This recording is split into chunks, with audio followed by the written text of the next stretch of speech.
know, but we have a congressional act now to requiring the release, but they're going to say, you know subject what? To Tom redaction. Hanks, it's unfair that he was mentioned the because he law was eating says Skittles. subject to redaction. Subject to redaction. And we all know what that means. That's to protect. That's why I'm saying you will never be satisfied with what's released. Paris Hilton isn't just talking to investigators. She's naming names. And the first one on her list?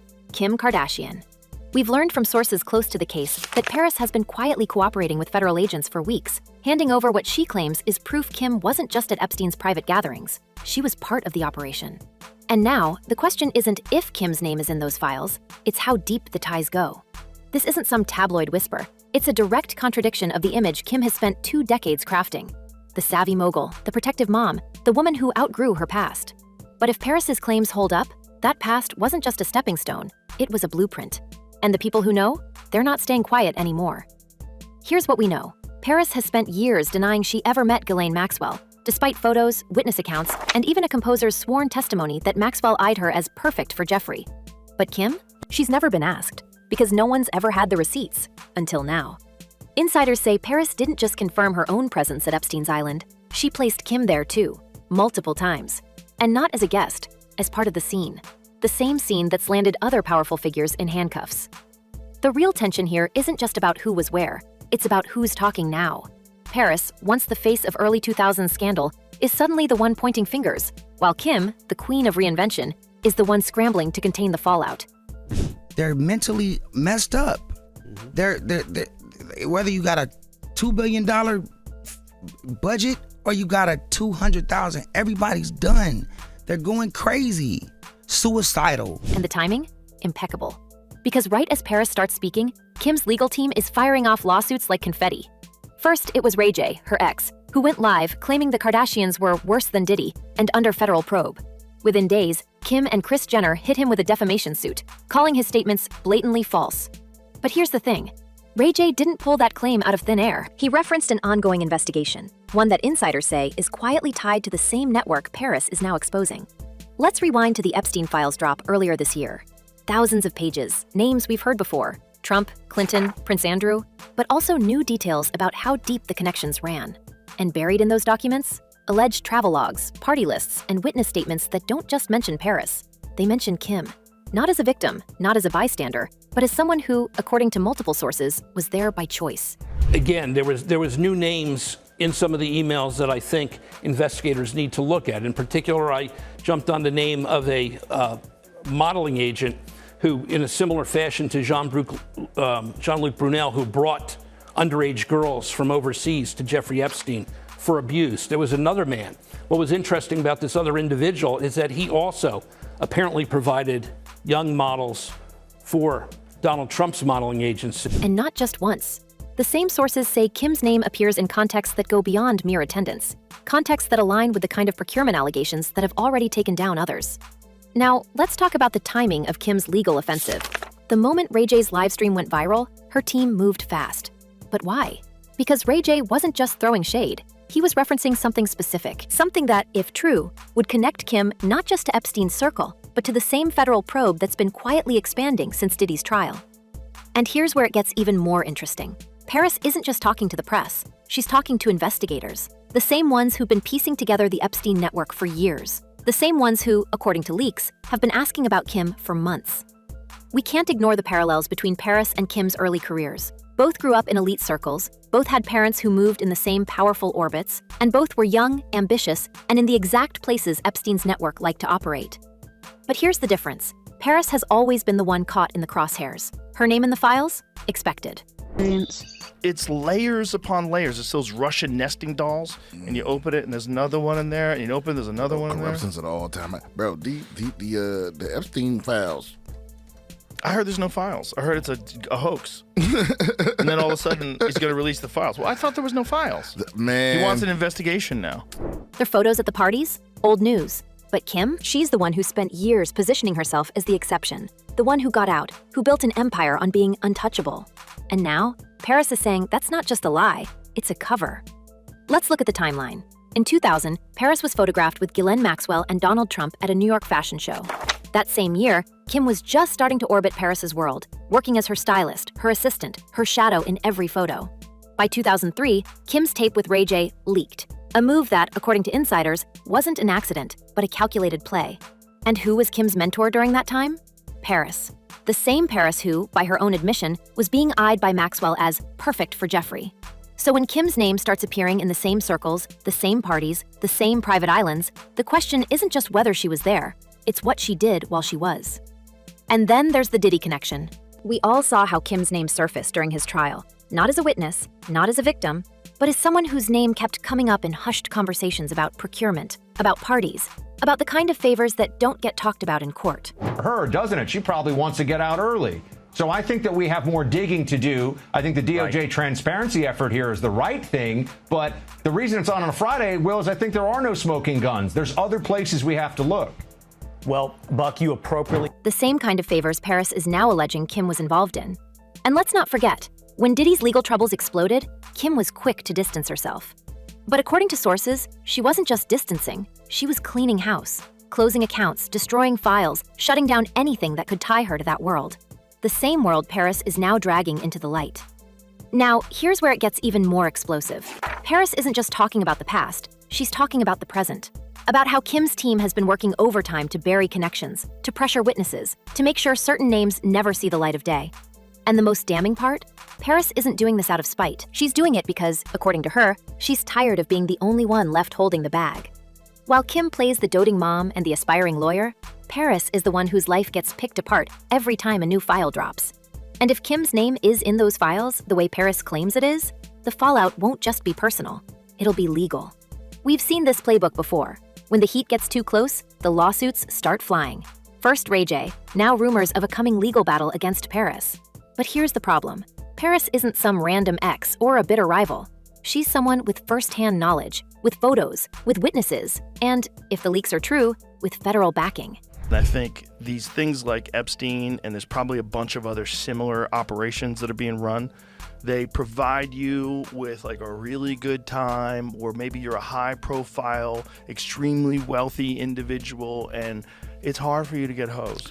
And some guy tells you, hey, we've got everything covered. You know, you come to my island. Nothing, you know, what happens on the island stays on the island. And if she's handed over even a fraction of what she claims to have, Kim's team can't spin this away. Not when the FBI is involved. Not when the same investigators who took down Epstein and Maxwell are now asking about Kim. And let's not forget the bigger picture. The Epstein files aren't just about one man. They're about a network. A network that, according to the latest drops, included politicians, celebrities, and yes, even reality TV stars who knew exactly what they were walking into. Kim's name in those files wouldn't just be a scandal, it would be a confirmation of the whispers, the rumors, the quiet deals made in private rooms. And if Paris is telling the truth, the Kardashian empire didn't just begin with a tape, it began with a choice, one that Kim has spent 2 decades trying to erase. But here's the thing, Kim's not waiting for the truth to come out. She's lawyering up, and the first target? The one person who can bury her for good. Because if Paris has the receipts, and if the feds are listening, then Kim's carefully crafted image isn't just at risk, it's already crumbling. I want to know how Epstein made the money that he did. I want to know what the transactions are he was involved in. And that should all be something that the Treasury Department, the FBI can get access to, because in the meantime, what we're left with is Ghislaine Maxwell effectively downplaying this whole thing. Yeah, he was a he hid it from everybody. Nobody else was involved. There's no proof of anything else. There's no blackmail. There's no foreign intelligence. And the moment that first file hits the public, the world won't just be watching Kim Kardashian. They'll be watching the end of an era, one built on secrets, on silence, and on the kind of deals that only stay buried until someone decides to dig. Kim Kardashian doesn't lose. That's the rule. When the intimate tape leaked, she turned it into a brand. When the marriage to Chris Humphries imploded, she spun it into reality TV gold. But this isn't a scandal she can monetize. Because if Paris's claims stick, we're not talking about a misstep. We're talking about a pattern. And patterns have consequences. Let's talk about timing. Paris's name resurfaces in the Epstein files in late 2024. Within weeks, Kim files a defamation lawsuit against Ray J over his federal RICO comments. Coincidence? Not if you ask the people who've been watching Kim's legal team move like a SWAT unit ever since. You should do a documentary and be able to tell your own story, because they can't sue you if it's facts. They can't sue me, period. These isn't facts. This is life. This is me like telling you that it's white and you're saying it's black. And they're like, well, it's blacker than white right now just because we don't want to get in trouble. We're getting cease and desist because we see the paper is white, but they're saying it's black, but a cease and desist, and I don't want to. They're not just silencing Ray J. They're scrubbing. Accounts closed. Files deleted. And a certain church tied to Kris Jenner? Sources say it's not about salvation. It's about plausible deniability. Because when you're facing the kind of scrutiny that comes with federal investigations, you don't just need lawyers. You need an exit strategy. And Kris Jenner has been building one for years. Here's where it gets worse. The same flight logs that placed Paris on Epstein's jet, they allegedly placed Kim there too. 3 times. All in 2006, the same year she accidentally became a household name. And the pilot? A man who later testified in Maxwell's trial. You don't think Kim's team knows that? They do. And they're racing to make sure those logs stay buried. Because if they don't, the narrative isn't just about who was on that plane. It's about why. And according to insiders, the answer isn't pretty. But Epstein's Island isn't the only place Kim's name is popping up. Remember Diddy's trial? The one where his freak-off parties became Exhibit A? Insiders say Kim's name was whispered in those courtrooms too. Not as a victim, as a facilitator. And if that's true, then Paris isn't just exposing Kim's past. She's exposing her playbook. The same playbook that turned a leaked tape into a billion-dollar brand. The question is, how many other tapes are out there? And who's on them? Let's connect the dots. In 2006, Kim was still climbing the ladder, still attached to Paris's hip, still the girl in the background of every photo. But by 2007, she was the star. And how did that happen? Not just because of a tape, but because of who she knew, and who she was willing to introduce to each other. Sources familiar with the scene say Kim didn't just attend those gatherings, she helped curate them. And the people she brought in? They weren't just friends, they were connections. The kind that powerful men pay for. The kind that, if exposed, don't just embarrass you, they destroy you. Now, let's talk about the church. Kris Jenner's ministry has been a punchline for years. A place where the rich and famous go to feel spiritual without the guilt. Bar exam is 3 months away. Do you feel nervous about the bar? Yeah, I'm not ready yet. I am feeling a little bit overwhelmed. What? Someone from prison was like, this person put a hit out on your life. That's better than the dog ate my home. But according to former staffers, it's also been a place where deals get made, where introductions happen, where certain kinds of donations come with expectations. And if the FBI is asking about it now, it's not because they're interested in salvation. It's because they're interested in paper trails, the kind that don't disappear no matter how many lawsuits you file. And speaking of lawsuits, let's not forget who Kim's lawyer is. Alex Spiro doesn't just handle defamation cases. He's the guy you call when the walls are closing in. He represented Harvey Weinstein. He's representing Diddy right now. And if he's on Kim's payroll, it's not because she's worried about Ray J's rants. It's because she's worried about what comes next. Because Ray J isn't the only one talking. Paris is talking. Former associates are talking. And the FBI? They're listening. Here's the thing about Kim Kardashian. She's always been 3 steps ahead. When the tape leaked, she controlled the narrative. When the marriages failed, she controlled the narrative. But this time, the narrative is controlling her. Because Paris isn't just throwing accusations, she's handing over evidence. Flight logs, photos, witness statements. And if even a fraction of it is true, Kim's not just facing a scandal, she's facing a reckoning. And let's not forget the timing of all this. The Epstein files are still dripping out. Diddy's trial just wrapped, but the civil cases are still coming. And Kim? She's in the middle of it all. Not as a bystander, as a player. The kind of player who knows where the bodies are buried. Because if she didn't, she wouldn't be moving so fast to silence everyone who's talking. Now, here's where it gets even more interesting. The same sources who say Kim was on Epstein's jet also say she wasn't just a passenger. She was a recruiter, and not just for Epstein, for others. The kind of others who don't just throw parties, they throw events. The kind where the guest list is more important than the music. See, the thing is, the average American probably can tell the difference, but there are sub-average individuals that all they want to know is you're on the list, and they hear you're on the list, and they might try to and that is a fact. And if that's true, then Kim's not just connected to Epstein, she's connected to the entire network. The same network that's been unraveling for years. The same network that's taken down princes, presidents, and moguls. And if Paris has the proof, Kim's not just facing a PR crisis, she's facing a legal one.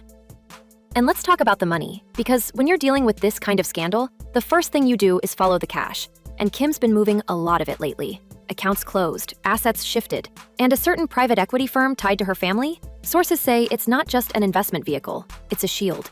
The kind you build when you know the storm is coming. And if the FBI is looking at those transactions, it's not because they're interested in her skincare line, it's because they're interested in what she's trying to hide. But here's the real question. Why now? Why is Paris talking after all these years? Because she's not just doing it for herself. She's doing it because she's tired of being the only one left holding the bag. While Kim gets to play the doting mom and the aspiring lawyer, Paris is the one whose name gets dragged through the mud every time a new file drops. And if Kim's name is in those files the way Paris claims it is, the fallout won't just be personal, it'll be criminal. And let's not forget the biggest wild card in all of this. Yeah, because if there's one person who knows where Kim's skeletons are buried, it's him. And right now, he's not exactly in her corner. He's been quiet lately, but sources say that's not because he's staying out of it. It's because he's waiting for the right moment. The moment when Kim's back is against the wall. And if he decides to speak up, the things he knows could make Paris's revelations look like child's play. So where does this leave us? With two women on a collision course, one who spent her life building an empire on secrets, and one who's finally decided to spill them. Knew that they were underage. How do you just have this be so one-sided? It is, I mean, it's such a miscarriage of justice. This is not what justice is supposed to look like. It's just, it's incredibly disappointing. Paris isn't just exposing Kim's past. She's exposing the system that allowed it to happen. The same system that turned a leaked tape into a fortune. The same system that let powerful men operate in the shadows, while the women who enabled them got rich. And if Kim's name is in those files, it's not just her reputation on the line. It's her freedom. Because here's the thing about federal investigations. They don't care about your brand. They don't care about your followers. They don't care about how many times you've reinvented yourself. They care about the truth. And if Paris is telling it, Kim's not just facing a scandal. She's facing a prison sentence. Now, we want to know what you think. Do you believe Paris has the receipts to take Kim down? Or is this just another chapter in the Kardashian playbook, turning scandal into spectacle? Drop your thoughts in the comments, hit that like button, and don't forget to subscribe, because this story is far from over. And when the next shoe drops, you'll want to be the first to see it. Until then, stay sharp, stay skeptical, and remember, in Hollywood, the only thing more dangerous than a secret is the person who's willing to tell it.